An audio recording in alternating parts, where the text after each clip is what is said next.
Bonjour à tous et content de vous retrouver pour cette vidéo en ce début de lundi. J'espère que vous allez bien, où que vous soyez.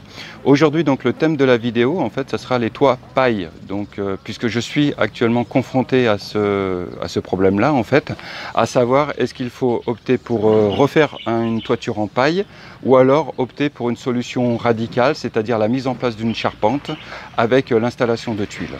Alors voilà, donc là pour ça je me suis rendu du côté de Neptune, donc la résidence Neptune Village en fait, et c'est la villa qui est juste derrière en fait, qui appartient donc à un propriétaire espagnol, basque plus précisément. D'ailleurs si vous regardez la vidéo, José, je te salue, j'espère que tu vas bien. Donc voilà, j'ai fait venir ce matin donc un prestataire pour voir un petit peu, lui ce prestataire se charge en fait de remplacer la toiture en paille par une structure, donc avec la mise en place de tuiles. D'ailleurs, je vais déambuler dans la résidence, comme ça je vous ferai voir un petit peu ce qui a été proposé comme solution alternative. D'accord? Voilà, donc ça, on va aborder ça tout de suite après l'intro. Autrement, qu'est-ce que je voulais vous dire? Oui, je vous ai mis une petite séquence d'hier matin, puisqu'hier il a plu.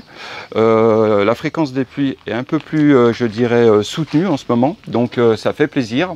Et vu le temps, je pense qu'il va certainement repleuvoir très prochainement. Donc je suis content pour les plantes et surtout aussi pour les nappes phréatiques. Ça, c'était le premier point. Le deuxième point aussi, ce que je voudrais aborder, c'est que je vous remercie tous pour les nombreux commentaires de félicitations, d'encouragement par rapport à mon prochain mariage, prévu au mois d'octobre.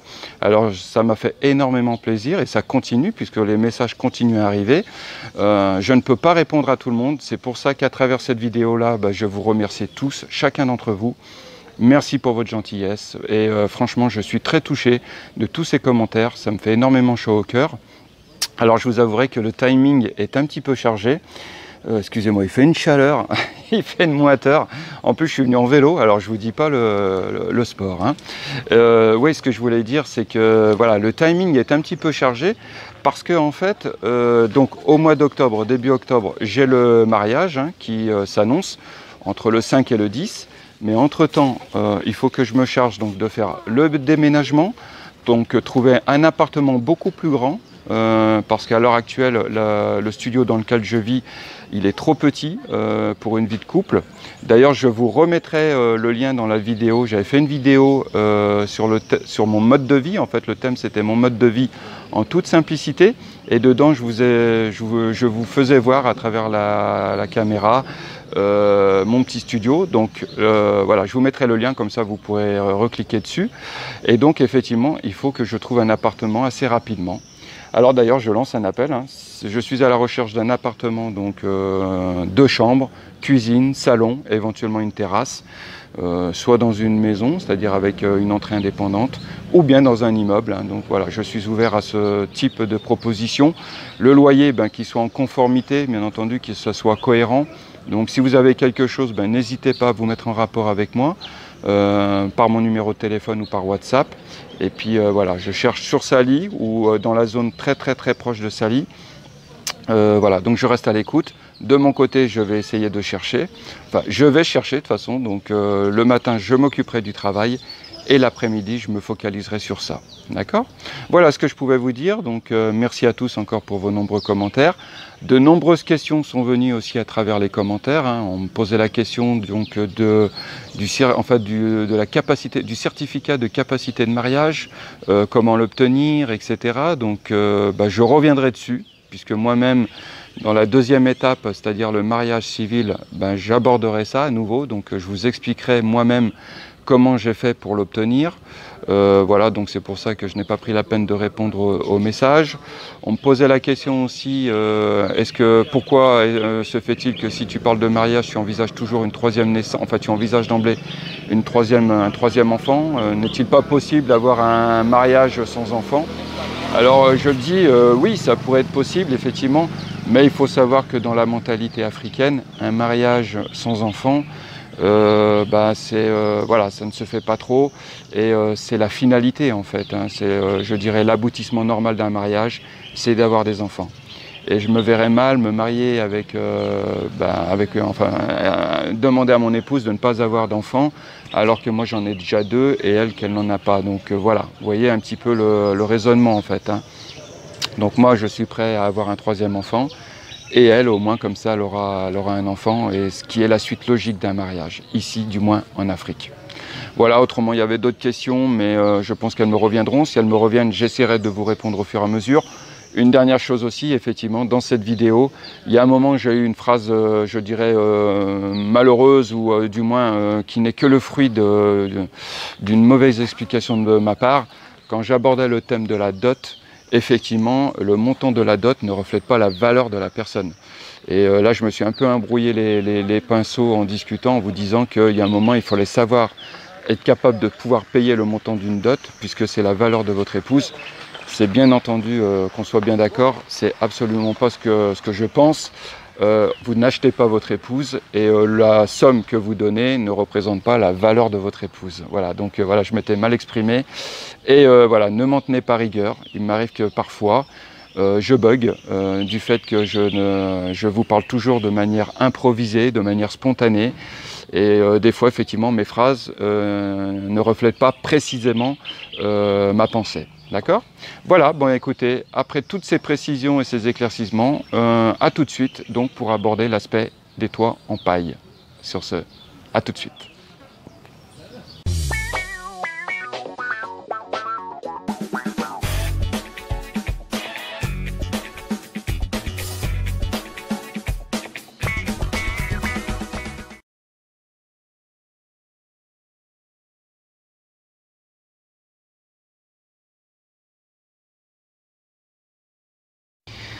Voilà, donc je suis de retour donc, pour la suite de la vidéo. Alors là, je circule dans l'axe principal en fait, de la résidence Neptune Village. Hein. C'est une résidence qui est toute en longueur, donc c'est la particularité un peu de cette résidence.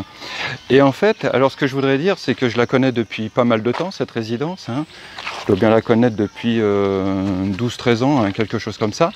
Et à la base, en fait, eh ben, à la différence de ce qu'on peut voir maintenant, c'est-à-dire que vous voyez, la plupart des toits sont en tuiles. Moi j'ai connu la résidence en fait quand il n'y avait que des toits en paille. Donc voilà, c'était une des particularités de cette résidence. Un peu comme la résidence tennis hein, que je vous ai régulièrement filmé. Donc la résidence Neptune Village en fait c'était que des toits en paille. Et là en fait le processus s'est complètement inversé. Puisque maintenant je dirais que là ce que je suis en train de regarder en fait c'est qu'il y a 90%, entre 80 et 90% des maisons sont en toit tuiles. Donc voilà, donc il y a eu une révolution un peu dans cette résidence. Et je crois qu'à l'heure actuelle, d'ailleurs je me dirige vers une villa un peu plus haut, tout simplement, voilà, il doit rester 3-4 maisons en paille. D'accord? Vous voyez, regardez. Vous voyez, hop. Voilà. Alors j'ai fait venir justement le prestataire pour que justement il me prépare un devis, hein, pour que je sache un peu grosso modo dans quoi on s'engage si on souhaite bannir le toit paille et opter pour un toit tuile. Donc c'est ce qu'il m'expliquait. Donc en fait c'est mise en place d'une charpente en bois et puis ensuite installation donc de tuiles, et il m'expliquait aussi renforcement je dirais des piliers en bois pour maintenir la structure. Voilà. Alors, il m'expliquait aussi qu'il y a eu certaines maisons ici dans la résidence qui ont opté pour une solution encore plus radicale, c'est-à-dire opter pour je dirais, un toit en béton, donc bétonné, et dessus mettre des tuiles. Vous avez aussi cette solution-là, mais tout dépend effectivement de votre structure de base, hein, de l'infrastructure d'origine de la maison. Alors là, elles sont toutes calquées sur le même modèle. Ce que je lui ai dit, c'est qu'on va opter pour la solution la plus simple, hein, la plus facile, simplement enlever la paille et mettre donc cette structure, en fait, cette charpente en bois avec les tuiles dessus. Je n'ai pas le prix encore, hein. Quand j'aurai un prix, je vous dirai exactement à grosso modo à combien ce genre de choses coûte. Et quant au toit en paille, donc il y a quelques temps de ça, en fait, j'avais fait faire un devis. Et pour la maison, justement, pour savoir, parce que là, effectivement, la paille est vraiment vieille, hein, usée, et pour éviter des risques d'infiltration d'eau, il faut la changer.